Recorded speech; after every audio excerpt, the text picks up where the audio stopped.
மதுரை மாவட்டம் உசிலம்பட்டி அருகே தொடக்கப்பள்ளி மாணவிகளை கேலி செய்து தாக்கியதாக கூறப்படும் விவகாரத்தில் ஒரு மாணவி உட்பட 5 மாணவர்கள் மீது வழக்கு பதிவு செய்யப்பட்டிருக்கிறது.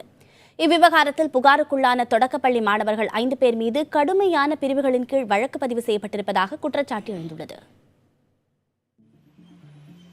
மதுரை மாவட்டம் உசிலம்பட்டி அருகே கல்லுப்பட்டி, உளைப்பட்டி ஆகிய கிராமங்களைச் சேர்ந்த 3 மாணவிகள் அங்குள்ள தொடக்கப்பள்ளியில் பயின்று வருகின்றனர். இவர்களை கேலி செய்த மற்றொரு தொடக்கப்பள்ளி மாணவர்கள் அவர்களை தாக்கியதாகவும் கூறப்படுகிறது.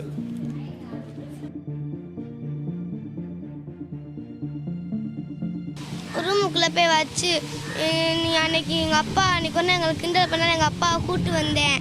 எங்கள் அப்பாவை நான் கிண்டல் பண்ண எங்கள் அப்பாவை கூப்பிட்டு வந்தேன் அப்படின்னு சொல்லி கயிறை கட்டி வாயில் இதை வச்சு அப்படியே இதை அறுத்துட்டாங்க. சாக்லேட் தாரே என்னை கட்டிக்கிடலான்னு சொன்னாங்க. அப்புறம் நல்லா அறுத்துட்டு நிறைய பிள்ளைக்கு அறுத்தாங்க. அறுத்துட்டு ஒருத்தவனை நெஞ்சிலே கல்லை வச்சு எரிஞ்சு ஒரு பிள்ளைக்கு நிறைய கீச்சு விட்டாங்க. ஒருத்தவன் சாணியை கரைச்சி ஊற்றி விட்டாங்க. அப்புறம் சாக்லேட் தாரே கட்டிக்கிறேன்னு சொன்னாங்க. பாதிக்கப்பட்ட மாணவிகள் அளித்த புகாரின் பேரில் 5 மாணவர்கள் மீது வழக்கு பதிவு செய்யப்பட்டுள்ளது. உளைப்பட்டி மாணவிகள் மீது தாக்குதல் நடத்தப்பட்ட விவகாரத்தில் புகாருக்குள்ளான மாணவர்கள் மதுரையில் வழக்கறிஞர் ஒருவரது பாதுகாப்பில் தங்க வைக்கப்பட்டுள்ளனர். புகாருக்குள்ளான 5 பேரில் ஒரு மாணவியும் உள்ளார். அவங்க எங்களது பள்ளியின் பெயரை கேட்டார்கள். நாங்கள் ஊராட்சி ஒன்றிய தொடக்க பள்ளி என்று சொன்னோம். அதற்கு எங்கள் பள்ளியை கிண்டல் பண்ணி பேசினார்கள். நாங்கள் அங்கள் பள்ளியை என்ன பேர் என்று கேட்டோம். அவர்கள் இந்த ஆர்வ பள்ளி என்று சொன்னார்கள். நாங்களும் அவர் பள்ளியை கிண்டல் பண்ணினோம். அவர்கள் கல்லை எறிந்து விட்டார்கள். எனது காலில் பட்டதால் நானும் அவளை எறிந்தேன். பெற்றோர்களை சனிக்கிழமை கூட்டு வர சொன்னார்கள். பேரண்ட்ஸ் மீட்டிங் அன்று இல்லை என்று ஆசிரியர் சொன்னார். அதுக்கும் வெள்ளிக்கிழமையே அவர்கள் போலீஸில் கம்ப்ளைண்ட் கொடுத்து விட்டார்கள். இந்த பிள்ளை கையை கிழிக்கவே இல்லை சார், அவங்களா வந்து கிழிச்சிடு சார், எங்கள் பள்ளிக்கூடத்தில் சார் டீச்சர் அந்த பள்ளியில் இருக்க டீச்சரில் அங்கே கூப்பிட்டு வந்து எங்கள் பள்ளிக்கூடத்துக்கு டீச்சரு ஆறாருன்னு காமிக்க சொன்னாங்க சார். 5 பேரை காமிச்சாங்க சார். நாங்கள் அந்த சண்டையிலே நான் ஊடுபட்டு இல்லை. அவங்களா நான் நின்று இருந்ததுக்கு இவங்களா சண்டை போட்டதுக்கு என்னே சொல்லி விட்டாங்க சார். போலீஸ் எங்களை 12 மணிக்கு வந்து ராய் விட்டார்கள். எங்களுக்கு பயமாக கிடக்கு. தொடக்கப்பள்ளி மாணவிகள் தாக்கப்பட்டதாக கூறப்படும் விவகாரத்தில் புகாருக்குள்ளான மாணவர்கள் மீது கடுமையான பிரிவுகளில் வழக்கு பதிவு செய்யப்பட்டிருப்பதாக அந்த மாணவர்களின் வழக்கறிஞர் தெரிவித்துள்ளார். 341, 291 பார்ட் பி, 324 ஃபைனான்ஸ் பார்ட் 2 என கொலை முயற்சி மற்றும் கொடிய ஆயுதங்களை தாக்குதல் என வழக்கு பதிவு செய்தும் அதுக்கு முத்தாய்ப்பாக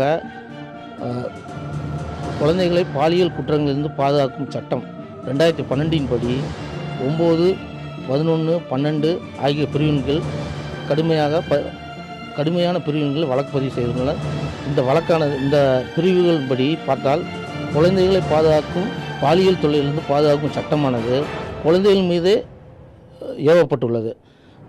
மேற்படி இந்த குழந்தைகள் யாருமே இந்த பாலியல் குற்றங்கள் செய்ததாக பதிவு செய்யப்பட்ட குழந்தைகள் யாருமே அந்த அளவுக்கு முதிர்ச்சி இல்லாதவர்கள். அவர்கள் இந்த குற்றத்தை செய்வதற்கு வாய்ப்பே இல்லை. புகாருக்குள்ளான மாணவர்கள் மீது 7 பிரிவுகளின் கீழ் போடப்பட்டுள்ள வழக்குகள் மனித உரிமை மீறல் என்றும் வழக்கறிஞர் கூறியுள்ளார். அவர்களுக்குள் வாக்குவாதம் ஏற்பட்டு சிறு சண்டை ஏற்படுகிறது. அவர்கள் கற்களால் எரிந்து கொண்டார்கள். அதன் பின்பு விலக்கிவிட்டு போய்விட்டார்கள். அவரவர் பள்ளிக்கு போய்விட்டார்கள்.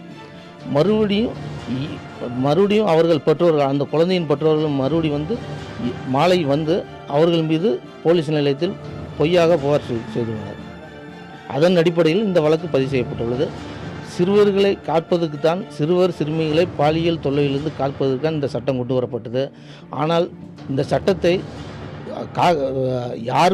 யாரை பாதுகாக்கிறதுக்கு கொண்டு வரப்பட்டதோ அவர்கள் மீது வழக்கு பதிவு செய்யப்பட்டுள்ளது. முற்றிலுமாக மனித உரிமை மீறலாகும். தொடக்கப்பள்ளி மாணவர்களுக்கு இடையிலான பிரச்சினை பெரிதாக்கப்பட்டதற்கு அரசு பள்ளி ஆசிரியர்களே காரணம் என புகாருக்குள்ளான மாணவர்களின் பெற்றோர் குற்றம் சாட்டியுள்ளனர். இந்த 2 டீச்சர்னாலையும் ஒரு டீச்சர் என்ன பண்ணிட்டாங்க, இது பெரிய பிரச்சனை ஆயிருமுண்டு அவங்க ஒரு நமக்கு ஏதோ நம்ம மேலே ரிமார்க் ஆயிருமுன்னு சுட்டியா அவங்க என்ன பண்ணிட்டாங்க, இது போலீஸ் ஸ்டேஷன் மூலியமாக போனாத்தே இது நடவடிக்கை எடுப்பாங்கன்னு சொல்லி இவங்க பெரிய பெரிய கேஸாக பண்ணி என்ன பண்ணிட்டாங்க, பாலியல் பலாத்காரம் கை காலை வச்சுக்கு 2 பேர் பிடிச்சிக்கிட்டு 2 பேர் கையை கிழிச்சிட்டேன், பாலியல் பலாத்காரத்துக்கு முயற்சி பண்ணாங்கன்ட்டு ஒரு பொய் புகார் கொடுத்து. இந்த விவகாரம் குறித்து மதுரை மாவட்ட காவல்துறை கண்காணிப்பாளர் விஜயேந்திர பிதாரியிடம் புதிய தலைமுறை கேட்டது. அதற்கு இதுபோன்ற புகார்கள் வந்தால் வழக்கு பதிவு செய்வது தங்கள் கடமை என்றும், இதுபோன்ற புகார்கள் ஏற்கனவே வந்தபோது கடைபிடிக்கப்பட்ட நடைமுறையே இப்போதும் கடைபிடிக்கப்பட்டிருப்பதாகவும் தெரிவித்துள்ளார். இந்த புகார் தொடர்பாக சிறார் சீர்திருத்த பள்ளி அலுவலர்கள் விசாரணைக்கு பின்னரே இறுதி முடிவெடுக்கப்படும் என்றும் மதுரை மாவட்ட எஸ்பி விஜயேந்திர பிதாரி கூறியுள்ளார். புதிய தலைமுறைக்காக மதுரை செய்தியாளர் நாகேந்திரன் மற்றும் உசிலம்பட்டி செய்தியாளர் பிரேம்குமார்.